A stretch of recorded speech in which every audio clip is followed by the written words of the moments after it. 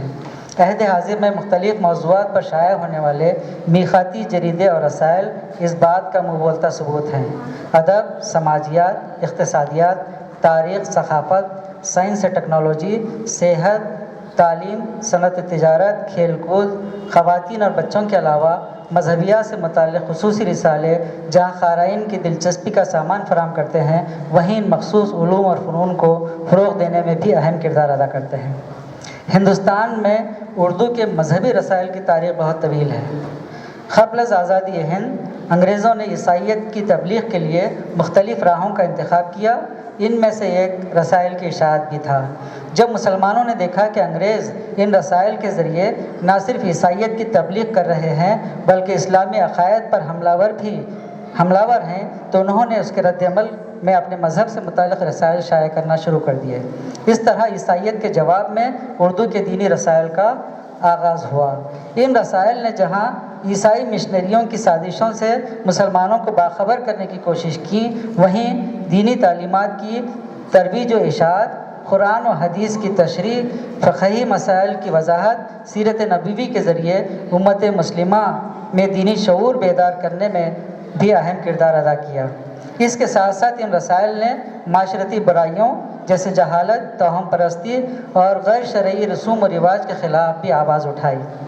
اخلاقی اقدار کو فروغ دے کر ایک بہتر معاشرے کی تشکیل میں ان رسائل کا کردار کلیدی رہا ہے۔ ہندوستان میں دینی صحافت کا آغاز مظہر الحق سے ہوا۔ اس اخبار کو دہلی اردو اخبار کے نامور مدیر مولوی محمد باقر نے 1943 میں جاری کیا تھا۔ اس کے بعد اردو کی دینی صحافت کے افق پر کئی رسائل و جرائد مانند آفتاب و مہتاب نمودار ہوئے اور اپنی ضیاء پاشیوں کے بعد غروب ہو گئے، اور کئی ایسے بھی ہیں جو آج بھی افکار کی روشنی بکھیرنے میں مصروف ہیں۔ تاہم ان دینی رسائل کے مزاج منہاج اور ان کے اجرا کے مقاصد کے جائزے سے ان رسائل میں موجودہ وسیع تنوع نمایاں ہوتا ہے اور انہیں بآسانی مسلکی اعتبار سے تقسیم کیا جاتا ہے۔ ان رسائل میں بعض شیعہ مسلک کے ترجمان ہیں، بعض مسلک اہل حدیث کے مبلغ، کچھ بریلوی اور دیوبندی مکتب فکر کی نمائندگی کرتے ہیں، تو کچھ کا مقصد جماعت اسلامی کے نظریات کی اشاعت و تشہیر رہا ہے۔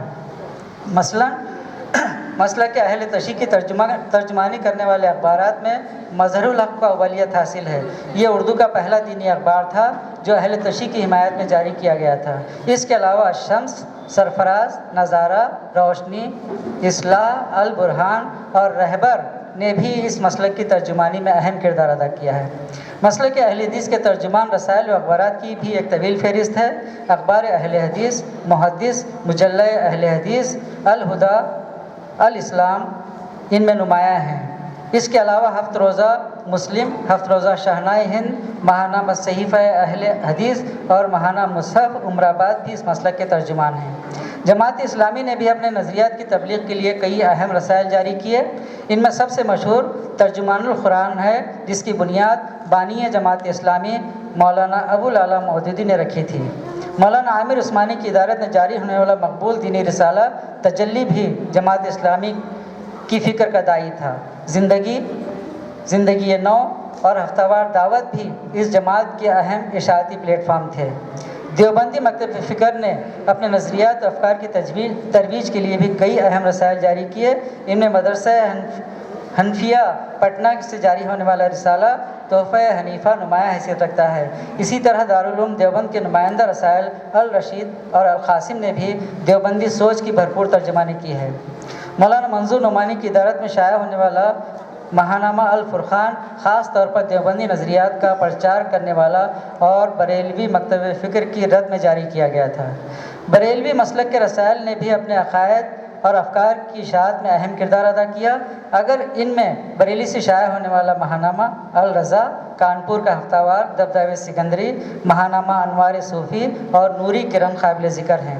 مشہور بریلوی عالم دین مولانا ارشد القادری نے بھی اپنے مسلک کی ترجمانی کے لیے رسائل جامع کوثر اور جامع نور جاری کیے۔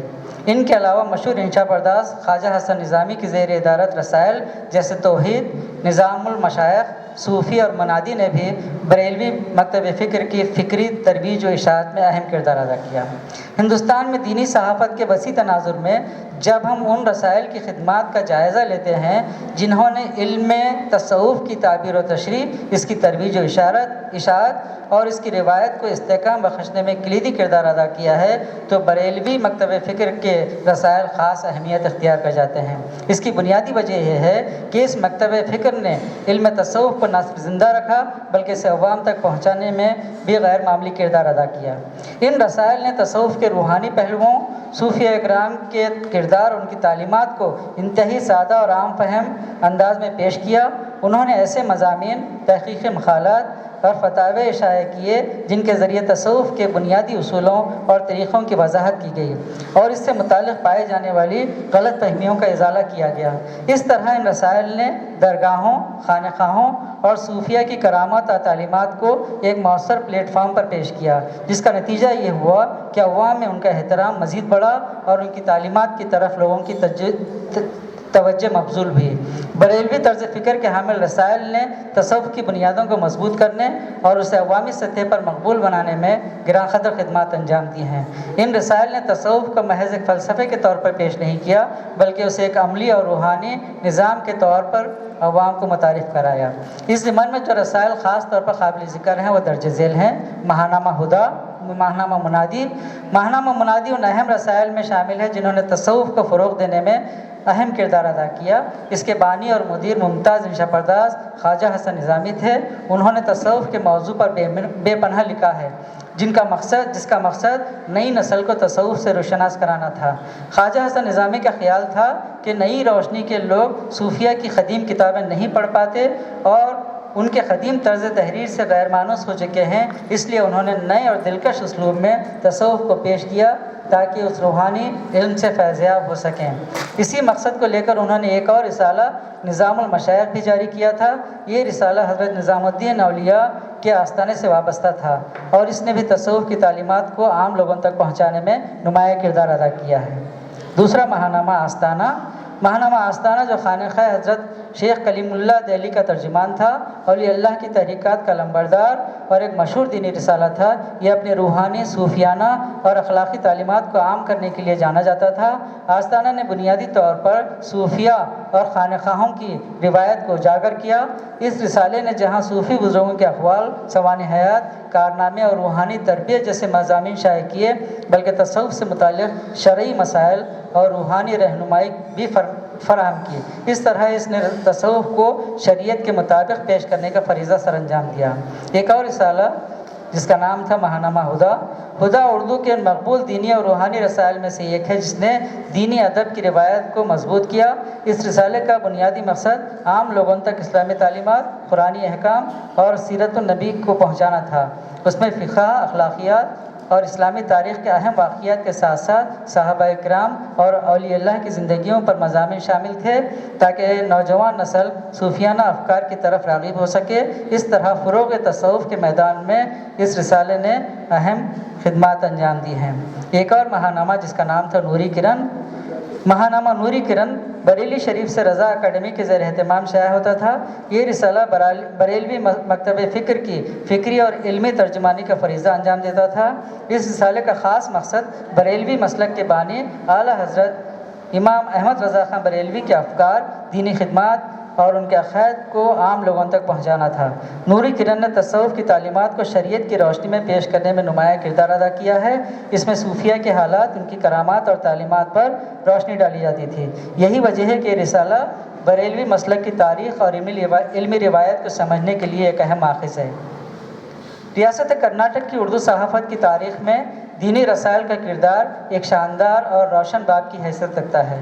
ان رسائل نے اپنے ادوار میں نہ صرف اسلامی تعلیمات کو عام کیا بلکہ مسلمانوں میں دینی شعور بیدار کرنے اور ان کی اخلاقی اور روحانی تربیت میں بھی اہم کردار ادا کیا ہے۔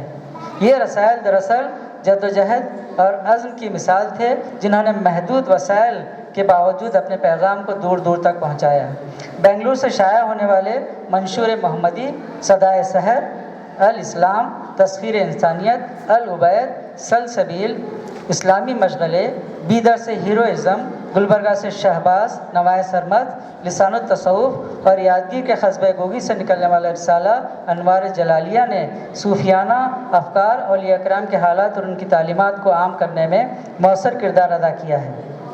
یہ تمام رسائل نہ صرف دینی علوم کے ترجمان تھے بلکہ انہوں نے اردو زبان و ادب کو بھی فروغ دیا۔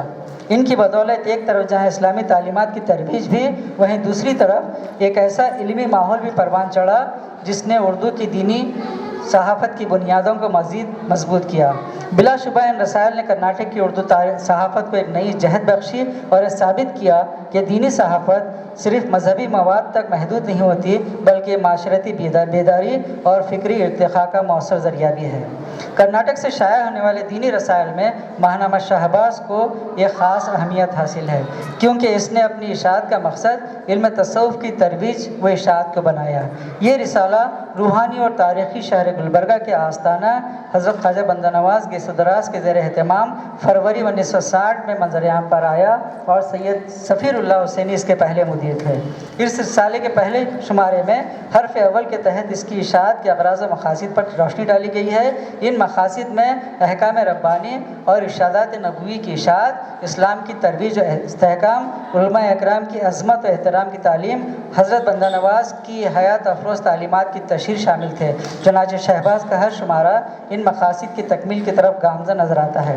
اپنے پہلے شمارے سے ہی یہ رسالہ ملک بھر کے علماء و مشائخین، مفکرین و محققین کی توجہ کا مرکز بن گیا۔ اسے نامور ممتاز اہل قلم کی معاونت حاصل کی۔ اس کے کئی خصوصی نمبر شائع ہوئے جن میں بندہ نواز نمبر، غریب نواز نمبر، رحمت العالمین نمبر، محبوب سبحانی نمبر قابل ذکر ہیں۔ اس کا سرورق بارگاہ بندہ نواز کے مختلف مناظر اور ریاست کی دیگر بارگاہوں کی تصاویر سے مزین ہوتا تھا۔ یہ رسالہ تقریباً 15 سال تک پابندی سے جاری رہا۔ اب یہ عرس مبارک حضرت خواجہ بندہ نواز کے موقع پر سالانہ ترجمان کے طور پر شائع ہوتا ہے۔ ماہنامہ شہباز نے خواجہ بندہ نواز کی تعلیمات کو عام کر کے تصوف کے صوفیانہ افکار کو ایک نئی زندگی دی۔ اس نے اولیاء کرام کے اخلاق و کردار اور ان کی روحانی تعلیمات کو لوگوں تک پہنچایا، جس سے مذہبی رواداری اور اخلاقی اقدار کو فروغ ملا۔ یہ رسالہ تصوف کو محض رسمی عبادات سے ہٹا کر ایک زندہ اور فعال طرز زندگی کے طور پر پیش کرنے میں کامیاب رہا۔ کرناٹک سے جاری ہونے والا ایک اور رسالہ تسخیر انسانیت ریاست کرناٹک کی دینی صحافت کی ایک مضبوط اور توانا روایت کا حصہ ہے۔ یہ رسالہ 1975 میں مظہر علی خان اشرفی کی زیر ادارت منظر عام پر آیا۔ اس کے صفحے اول کی پیشانی پر یہ سلوگن درج ہوتا تھا: ریاست کرناٹک سے شائع ہونے والا مسلک اہل سنت الجماعت کا واحد ترجمان۔ اس رسالے میں مسلک اہل سنت الجماعت کی وضاحت تشریح کرنے والے مضامین کے ساتھ ساتھ درس قرآن، درس حدیث اور اللہ والے کے عنوان سے اولیاء کرام کے حالات زندگی بھی شائع ہوتے تھے۔ اس کے علاوہ دیوبند سے بریلی تک کے نام سے ایک مزاحیہ و تنزیہ کالم بھی اس رسالے کے مشمولات کا حصہ تھا۔ الغرض یہ رسالہ دین اسلام اور اولیاء اعظام کی تعلیمات کا ایک اہم ترجمان تھا۔ تسخیر انسانیت نے اولیاء کرام کے حالات زندگی اور ان کی تعلیمات کو اللہ والے کے عنوان سے شائع کر کے تصوف سے وابستہ افراد کو ان کی روحانی زندگی اور دینی خدمات سے روشناس کرایا۔ یہ رسالہ تصوف کو اہل سنت الجماعت کے نقطہ نظر سے پیش کرتے ہوئے اس کی اخلاقی اور روحانی جہتوں کو اجاگر کرنے میں معاون ثابت ہوا۔ کرناٹک کی دینی صحافت کا ایک اہم نام نوائے سرمست ہے۔ اس ماہنامے کا پہلا شمارہ فروری 1921 میں عزیز اللہ سرمست کی ادارت میں شائع ہوا، جو ان کی صحافتی زندگی کا پہلا قدم تھا۔ پہلے صفحے کی پیشانی پر درج عبارت: اولیاء دکن کے آستانوں کا اولین واحد ترجمان، عقائد اہل سنت الجماعت کا بے باک اور بے لاگ ماہنامہ، اس رسالے کے مقصد کو واضح طور پر بیان کرتی ہے۔ اس رسالے میں دکن کے اولیاء اعظام کے سوانح حالات، کرامات اور تعلیمات کے علاوہ مذہبی موضوعات پر دیگر رسائل سے ماخوذ تحریریں بھی شامل ہوتی ہیں، جو اس کی افادیت میں اضافہ کرتی ہیں۔ اس کی کئی خصوصی اشاعتیں بھی قابل ذکر ہیں۔ یہ رسالہ تقریباً 5 سال تک جاری رہا۔ نوائے سرمست نے دکن کے اولیاء کرام کی حیات و کرامات اور صوفیانہ تعلیمات کو شائع کر کے نہ صرف ان کی یاد تازہ کی، بلکہ عوام کو تصوف کی حقیقی روح اور اس کے بنیادی اقدار سے بھی متعارف کرایا۔ ضلع یادگیر کے تعلق شاہپور کی ایک چھوٹی سی بستی گوگے شریف، جہاں حضرت سید شاہ چندہ حسینی کی آخری آرام گاہ ہے، سے ماہنامہ انوار جلالیہ کا اجراء عمل میں آیا۔ یہ رسالہ حضرت سید شاہ شمس عالم حسینی سجادہ نشین کی دیرینہ خوابوں کی تعبیر تھا، جو انہوں نے علم و دین کی ترویج و اشاعت کے لیے دیکھے تھے۔ جنوبی ہند کا دینی، علمی اور اخلاقی اور روحانی ترجمان کی عبارت کے ساتھ شائع ہونے والے اس رسالے کی مجلس مشاورت اور ادارت میں ممتاز علماء اکرام شامل تھے۔ اس کے مشمولات میں جنوبی ہند کے علماء دین، مفکرین اسلام کے علمی، دینی، روحانی اور اخلاقی مضامین کے علاوہ انوار ولایت کے عنوان سے اولیاء اعظام کی تعلیمات بھی شائع کی جاتی تھیں۔ انوار جلیلیہ نے انوار ولایت کے تحت اولیاء اعظام کی تعلیمات کو شائع کر کے تصوف کی روحانی اور اخلاقی اقدار کو فروغ دیا اور اس کے صحیح پیغام کو عام لوگوں تک پہنچانے میں اہم کردار ادا کیا۔ حضرت ڈاکٹر الحاج شیخ محمد افضل الدین جنیدی سجادہ نشین بارگاہ حضرت شیخ دکن کی سرپرستی میں انجمن قادریہ جنیدیہ چشتیہ کے زیر اہتمام لسان التصوف کا پہلا شمارہ 2025 میں گلبرگہ سے منظر عام پر آیا۔ مولانا شاہ محمد فخر الدین مانیال اس کے مدیر ہیں۔ اس کے پہلے شمارے میں علم تصوف کے اصطلاحی نظام کے ایک اہم لفظ اخلاص پر 3 ممتاز اہل قلم اسد ثنائی، مولانا مختار احمد الجنیدی اور مولانا محمد ادریس قادری کے پرمغز اور بصیرت افروز مضامین شامل ہیں۔ اس رسالے کی ابتدا اس بات کی دلیل ہے کہ مستقبل میں اس سے علم تصوف کی ترویج و اشاعت کے حوالے سے گراں قدر خدمات کی توقع کی جا سکتی ہے۔ مجموعی طور پر کرناٹک میں اردو کی دینی صحافت نے محض مذہبی خبروں کی ترسیل تک خود کو محدود نہیں رکھا، بلکہ یہ ایک فعال اور متحرک پلیٹ فارم ثابت ہوئی۔ ان رسائل نے اپنے اپنے مسالک اور نقطہ نظر سے دین کی خدمت کا فریضہ انجام دیا۔ خاص طور پر وہ رسائل جنہوں نے تصوف کو اپنا مرکزی موضوع بنایا، انہوں نے اسلامی تعلیمات کے روحانی پہلوؤں کو اجاگر کرنے میں کلیدی کردار ادا کیا ہے۔ شہباز، تسخیر انسانیت، نوائے سرمست، انوار جلالیہ اور لسان التصوف جیسے جریدوں نے نہ صرف اولیاء اکرام کے افکار و تعلیمات کو عام کیا بلکہ تصوف کو ایک عملی، فکری اور اخلاقی نظام کے طور پر پیش کر کے سماج میں رواداری، اخوت اور روحانیت کو فروغ دیا۔ یہ رسائل اس بات کا ثبوت ہیں کہ دینی صحافت فکری ارتقاء اور معاشرتی بیداری کا ایک مؤثر ذریعہ ہے، اور انہوں نے کرناٹک کی اردو صحافت کی تاریخ میں ایک منفرد اور روشن باب کا اضافہ کیا ہے۔ بہت بہت شکریہ۔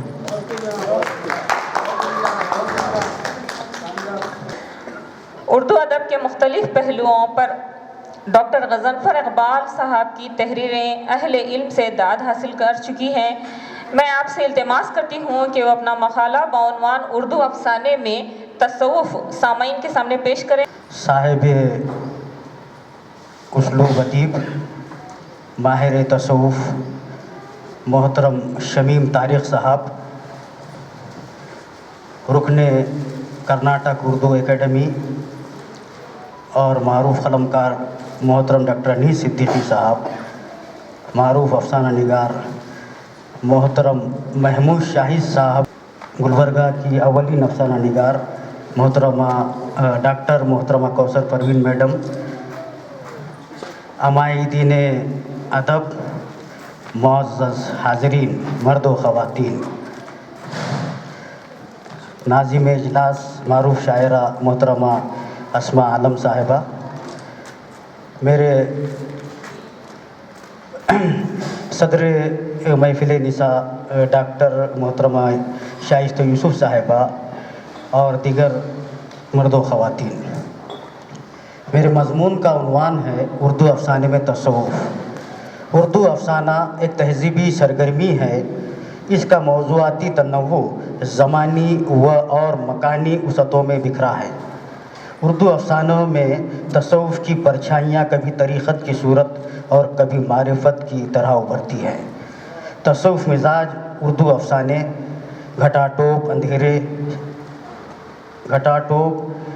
اندھیرے سے روشنی کا درس دیتے ہیں۔ اسلامی تعلیمات سے ہی تصوف کی کونپل پھوٹتی ہے۔ تصوف کا علم من کا گیان ہے، علم باطنی ہے، اپنے ذات کا تزکیہ ہے۔ گلبرگہ کے معروف ادیب استاد معنوی ڈاکٹر وہاب اندلیب صاحب تصوف کی تعریف کے سلسلے میں قلم طراز ہیں۔ اقتباس: تصوف ہر دم خدا کے ساتھ رابطۂ قلبی کو لگائے رکھنا ہے، اسے احسان بھی کہا گیا ہے۔ اپنے سارے اعمال و افعال میں خدا کو حاضر و ناظر سمجھنا اور اپنا جینا مرنا بھی خاص خدا کے لیے ہی مقصود کرنا عین تصوف ہے۔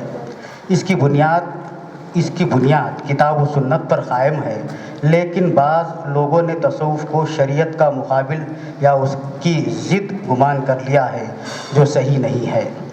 اقتباس ختم۔ اس تحریر میں گلبرگہ کے منتخب افسانہ نگاروں کے افسانوں کا مطالعہ مقصود ہے۔ اولیاء اسلام کے فیضان تجلی سے سایہ فگن روح پرور فضا کے آثار و نقوش میں آباد گلبرگہ ایک شہر انتخاب ہے۔ گلبرگہ کے افسانہ نگاروں کے نوک قلم سے تخلیق کردہ تصوف رنگ افسانے سورج کے مانند منزہ ہیں۔ یہ افسانے در اصل روحانی زمین کے کینوس پر اپنا نقش اجاگر کرتے ہیں۔ یہاں پر میں نے اس موضوع کے لیے گلبرگہ کے 6 افسانہ نگاروں کا ان کے افسانوں کا جائزہ اور مطالعہ پیش کرنے کی صحیح کروں گا۔ حمید سہروردی کے افسانوں کا مزاج صوفیانہ ہے۔ ان کے افسانے روشن لمحوں کی سوغات میں واضح طور پر تصوفانہ خیالات دیکھے جا سکتے ہیں۔ افسانہ روشن لمحوں کی سوغات کی شروعات اس معنی خیز جملے سے ہوتی ہے اور اختتام بھی اسی جملے پر ہوتا ہے: دکھ پرندے کا نام نہیں۔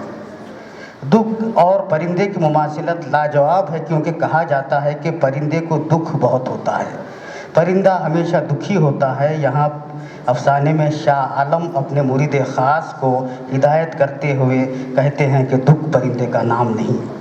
افسانہ روشن لمحوں کی سوغات در اصل روحانی اکتشافات کا افسانہ ہے، جس میں پاکیزگی باطن اور پاکیزگی نفس کی تعلیم ملتی ہے۔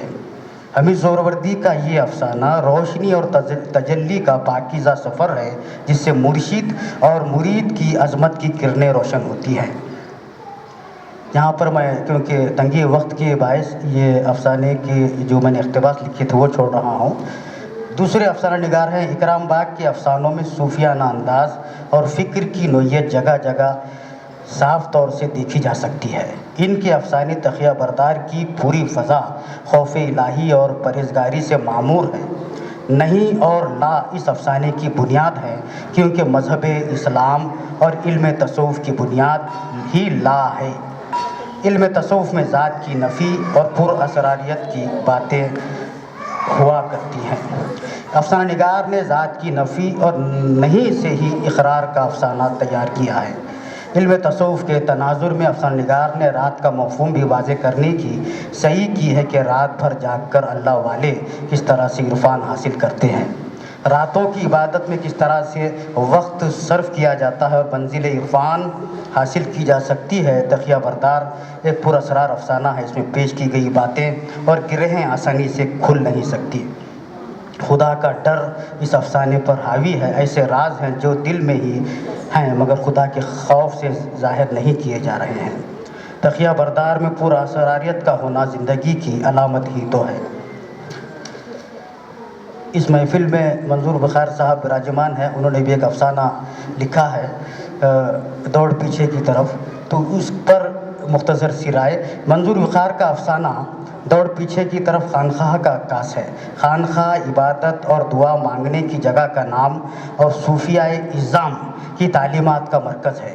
افسانہ نگار نے خانخواہ کے ذریعے اولیاء اکرام کی عبادتوں کا تقابل عہد موجود کے خانخواہی نظام سے کیا ہے کہ اس میں حرص و ہوس، دھوکہ و فریب، امیری اور غریب کا جنم ہو چکا ہے، جبکہ متاع سکون تو خانخواہ کی ریاضت میں ہے۔ علم تصوف کی روح سے خانخواہ مرشد اور حقیقتاً علم تنزیہ ہے۔ افسانہ دوڑ پیچھے کی طرف رنگ تصوف میں ڈوبا ہوا ہے جس سے طاہر قلوب کا سبق ملتا ہے۔ نجم باغ کے افسانے گنگ کا مزاج تصوف رنگ ہے، اس میں افسانہ نگار نے خانخواہ کی معرفت اپنی باتیں سلیس اور دل نشین انداز سے کہی ہیں۔ اس افسانے میں افسانہ نگار نے تصوف کے اصطلاحی نظام کے لفظ اخلاص پر زور دیا ہے۔ رب تعالیٰ کی عبادت و اطاعت مخلصانہ طور پر اخلاص ہی سے ممکن ہے۔ افسانہ گنگ در اصل رضائے الہی کے حصول اور انسانی فلاح کی تلاش و جستجو کا خوبصورت قصہ ہے۔ اس افسانے میں خانخواہ کی وساطت سے حق پرستی اور حق آشنائی کی تعلیم ملتی ہے جو علم تصوف کا ہی سرچشمہ ہے۔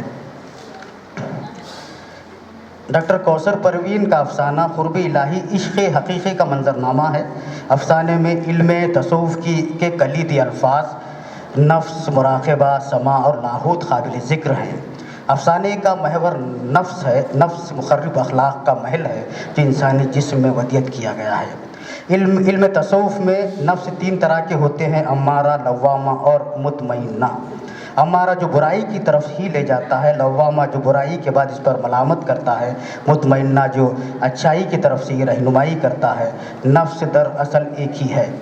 افسانے کا اقتباس ہے، اقتباس شروع: نفس کو چھوڑ دو، ترک نفس اور ترک نفس ہی بڑا جہاد ہے۔ نفس کو پروان نہ چڑھنے دینا، اپنے بیجا خواہشات ہی نفس ہیں، ورنہ مسجدوں کی لذت ہی قرب کا پہلا زینہ ہے۔ وہ یہی سوچ رہی تھی اس نے کب نفس کو پالا۔ خواہشات کے لیے اس کی زندگی میں وقت ہی نہیں ملا، وہ ہستیاں بھی نہیں تھیں جنہیں اپنے والدین کو درس دیا کرتی تھی، قرب الہی، عشق الہی، نہ جانے کیا کیا۔ افسانے کا اقتباس ختم۔ زیر بحث افسانے میں افسانہ نگار نے ایک گھر کے بیٹے اور ایک بیٹی کی کہانی کو تصوف کے رموز و اسرار کے ذریعے نمایاں کیا ہے۔ آستانیہ جلالیہ ہو یا خانقاہ عالیہ، اللہ تعالیٰ کی یکتائی مطلوب ہے۔ مراقبے کا ذکر خاص طور سے کیا گیا ہے۔ تصوف کی زبان میں مراقبہ یہ ہے کہ خدا کی یاد میں انسان غرق ہو جائے، الفاظ اور آواز سے بے نیاز ہو کر یہاں تک کہ غیر خدا کا شعور باقی نہ رہے۔ افسانہ قرب الہی حقیقت کی وحدت اور کثرت کا آئینہ خانہ ہے جس کا عکس کائنات میں مضمر ہے۔ مسعود علی تیماپوری کا افسانہ چشم نابینا کی بینائی، مرشد اور مریدوں کا مصاحبہ ہے۔ افسانے میں مرید اپنے مریدوں کو تزکیہ اخلاق اور تزکیہ نفس کی تعلیم دیتے ہیں اور وہ تعلیم کے استعارے سے ہی ممکن ہوتی ہے۔ مرید چونکہ نابینا ہے، من کی آنکھ سے دنیا کی ہر چیز دیکھ سکتے ہیں اور مریدوں کو نیکی اور بدی کی تمیز کروا سکتے ہیں۔ افسانہ دراصل نادیز سے دید کا سفر کرتا ہے۔ اس افسانے کے ذریعے افسانہ نگار نے روشنیوں کی بشارت دی ہے۔ یہ وہ روشنی ہے جو انسان کی باطن سے طلوع ہوتی ہے، جس میں ہماری زندگی کی بقا مضمر ہے۔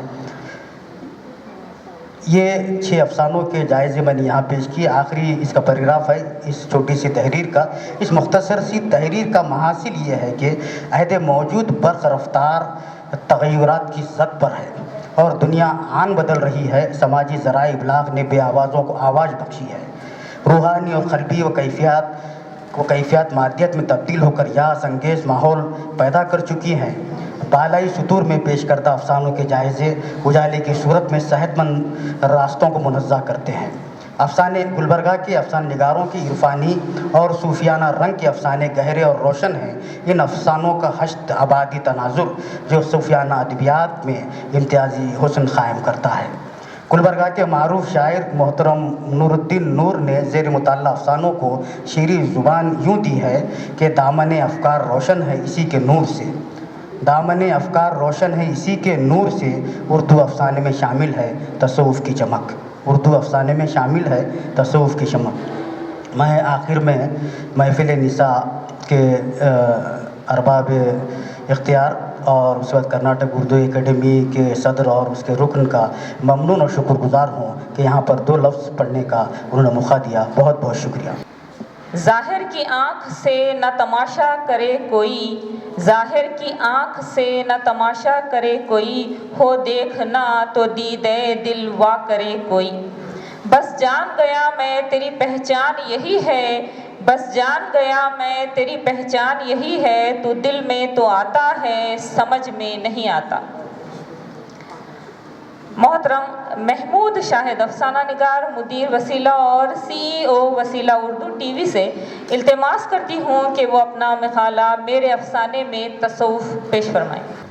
صدر اجلاس کی اجازت سے اپنا مقالہ پیش کرتا ہوں اور میرے مقالے کا عنوان ہے میرے افسانے میں تصوف۔ میرے افسانے کا عنوان ہے لباس صوف۔ محترمہ شائستہ یوسف صاحبہ نے اپنے خطاب میں کہا کہ عہد حاضر اور موجودہ نسل کو پیش نظر رکھتے ہوئے تصوف کی تعبیر و تشریح اس طرح پیش کی جائے کہ نئی نسل میں تصوف کا شعور پیدا ہو۔ شاید یہ افسانہ لکھتے ہوئے بھی میرے ذہن میں یہی بات تھی اور میرے افسانے کا کردار بھی اس عہد کا انسان ہے جو اپنے وجود گراں بار سے پریشان ہو کر ایک مرشد کی خدمت میں حاضر ہوتا ہے۔ افسانہ لباس صوف کا مرکزی موضوع تصوف ہے اور میرے نزدیک تصوف کا بنیادی موضوع وجود ہے۔ وجود کے سوال پر صدیوں سے فلسفہ، تصوف اور ادب میں غور و فکر ہوتا آیا ہے۔ سادہ الفاظ میں وجود کا مطلب ہے ہونا، قائم ہونا، موجود ہونا، لیکن اس کی گہرائی میں کئی جہتیں پوشیدہ ہیں۔ عام فہم معنی میں کسی چیز یا شخص کا حقیقت میں ہونا، نظر آنا، جیسے درخت، پانی، زمین، یہ سب مادی وجود رکھتے ہیں۔ فلسفہ کہتا ہے کہ وجود صرف مادی نہیں ہوتا بلکہ شعوری اور معنوی سطح پر بھی ہوتا ہے۔ میں ہوں یہ احساسی وجود کا بنیادی ثبوت ہے۔ صوفیہ کے نزدیک اصل وجود صرف خدا کا ہے، باقی سب ظاہری یا عارضی وجود رکھتے ہیں۔ انسان اور کائنات دراصل اسی ابدی وجود کا عکس اور پرتو ہے۔ وجودیت کے مطابق وجود کا مطلب ہے انسان پہلے موجود ہوتا ہے، پھر اپنی ذات اور معنی کو خود تخلیق کرتا ہے، یعنی انسان اپنی آزادی اور انتخاب کے ذریعے اپنے وجود کا مفہوم طے کرتا ہے۔ یوں کہا جا سکتا ہے کہ مادہ اور کائنات میں وجود ایک حقیقت ہے